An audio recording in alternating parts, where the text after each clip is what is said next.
down from the Middle East, you are not native African. No, not at all. Ethiopians. As a matter of fact, we don't have the Negro blood at all. And we migrated from the Semitic type of the Saudi Arabia and Yemen and the countries just away from the Red Sea. And the origin could be said that some people drafted and came to the northern part of Ethiopia. And then they migrated inwards. And time went on, they stayed and stayed, and then the Hamitic races from the bordering, from the south and from Sudan and things like that, from the countries in Africa. Excuse me for interrupting, but if you don't have Negro blood, then, this is news to me, the Ethiopians, I would think, wouldn't have any particular feeling about race relations in other parts of Africa. We don't at all feel any relationship with it. It's none of our concern. I mean, we just don't care about it. As we don't have the Negro blood, we shouldn't have to worry ourselves. I mean, the color you might, the color of my face is just dark because it's due to the exposure of the sun. And my country is a mountainous country. It's 800 feet above sea level. And it's more or less nearer to the sun than is the other countries that lay near the equator. Yuma? Yeah. You're not white? And not black? Not black. What are you? It's just in between. Yuma, and I would like to know, are you, for instance, very much interested in the South African race policy? Or do you stand more or less objective towards that? Not at all. We wish you would do things fairly. I mean, we wish you don't treat the native South Africans as you do right now. But as a matter of fact, we don't care. We just listen to your policies and things that go on in South Africa. But I'd like to ask you one question. Would it become would you think it would be a little... Oh. You mean... Wait, just before... Would the matter be worse or better, I mean, within these few years? Or what is the stand right now of this South African problem? Could I just ask you another question before I answer yours? Yeah.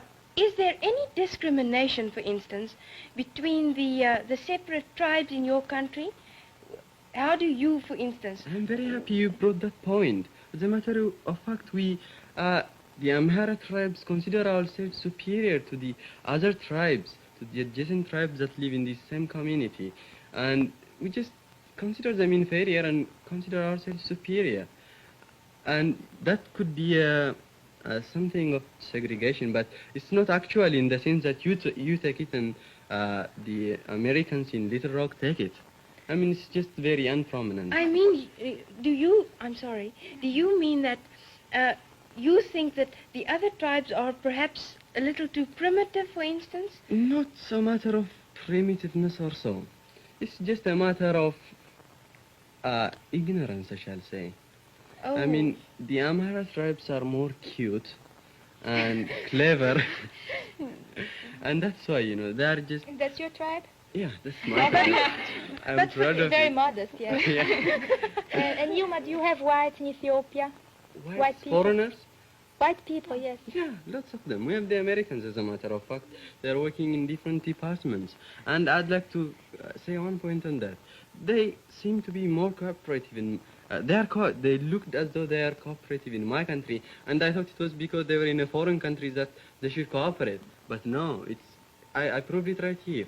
They have assemblies in communities and things like that. I mean, they are more cooperative than I actually saw it in my country. Yuma, just to get back to another point, do you then think, for instance, it's fair that if there is discrimination in Ethiopia, even between, well, the same race and the same nation... Not the same race, of course the same nation. The same nation. Mm-hmm. But do you think then it's fair to judge South Africans as white towards black? If you don't, for instance, acknowledge the less good Ethiopians, well... We do acknowledge them. I don't mean we don't actually consider our discrimination, what you call it, is not as prominent and worldwide known as Oh, it's yeah. in South Africa. That's it. Well, what are we actually saying here? That there is all kinds of discrimination, and discrimination is all right as long as it isn't too prominent, or as long as it isn't between black and white? What are we saying here anyway? No, it's like this. She said, do you think the discriminations in your country is good, or the discrimination, the segregation? Excuse me, let's hear from Susie on this, because Brazil's got a special Oh, point of yes, view, but I'm sure. No, what they wanted to say is that he was telling her that she has discrimination. She's telling him he has... Segregation, not I'm discrimination. sorry, segregation. And she's telling him that he has a kind of segregation too. And he won't admit it. I did. I just told you first of all. How did you happen to You know it? consider I your told you. segregation different. Yeah. Yes, because you're all different. Well, what's it like in Right. Brazil, Susie? Well, my country has a very good point, a point of advantage in that, because we have no segregation at all. And we could be in the same position as the United States, because we had slaves just the same as they did, just about the same time as they did. Only our country was a colony of Portugal, the United States was a colony of England. The Englands are Anglo-Saxons, the Portuguese are Latins. And the Latin race, I just say, mingles very easily. So there were marriages between black and white. They form mulattoes, which are not black and are not white. They mingle and mingle and mingle. So now we don't have black and white. We have all sorts of colors, from white to very black, with light brown in between. And in Brazil, there's just no question if that person has a little Negro blood, like here in the States. He has 1/8 of Negro blood, he's considered a Negro. He has 1/16, he's considered white. We just don't have it. You look at the person, look at another one, they're people. That's what's different. And I wanted to ask you something, Rena. You say there's a great segregation in your country. That's right. And in your country, do you have prejudices against the black people? Well, I wouldn't actually say prejudices. Perhaps I should just explain this to you. Everybody seems to have heard of apartheid during the last few months, years. And I think it's perhaps misinterpreted in most instances. I'll tell you what apartheid actually means. It means the development of two separate racial groups within their own areas. And Susie, you said that there is no discrimination whatsoever in Brazil. Could you just tell me more or less, are there more whites or more blacks in Brazil? There are more whites. There are more But- whites? Yes, there are more whites. But you can say white and black. White Oh, and yes. not white. Oh, yes. Because the blacks aren't just black. They're all colors, as I told you.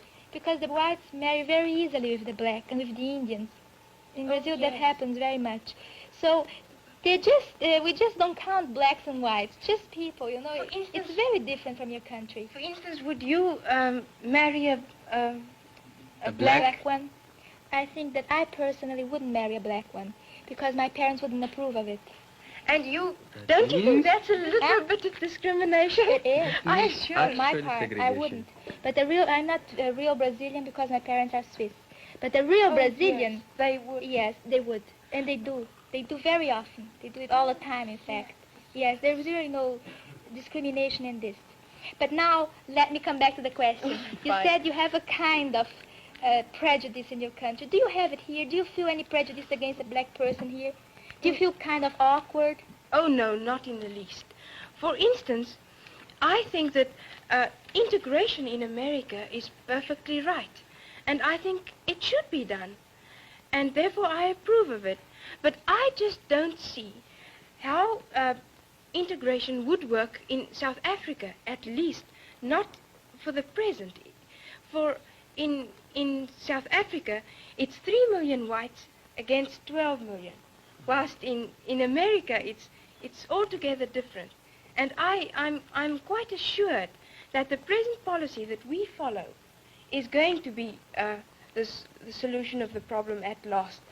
Actually, I hope Could so. you imagine the Brazilian problem having been solved like that? No, it Why doesn't. not? It won't ever work. Because people are people. They can't be separated. You stay here, you stay here. You are white, you are black. You can't. Are you God to judge what they have to do, where they have to stay? You have to go in those schools, they have to go in those schools. You marry with this one, she marries that one. No.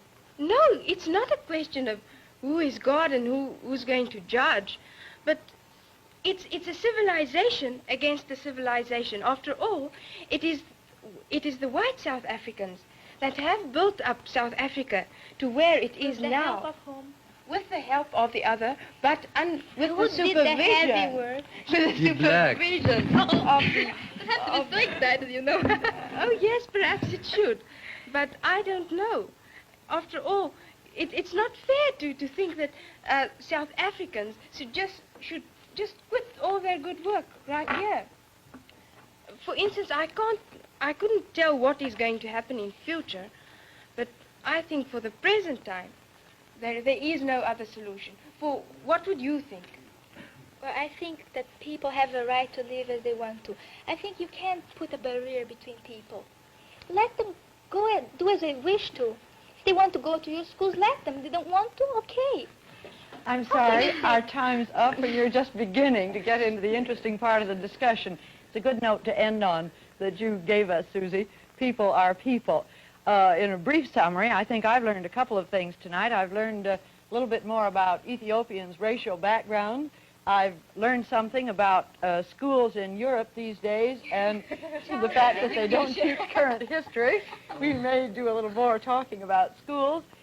I think I should say, too, that our purpose is not so much to tackle a single subject exhaustively and reach conclusions. Maybe at the end of 3 months we'll just have a few tentative conclusions of the world we want.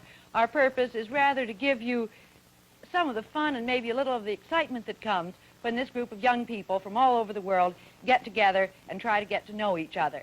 Our time's up, and so we have to say goodbye until this same time.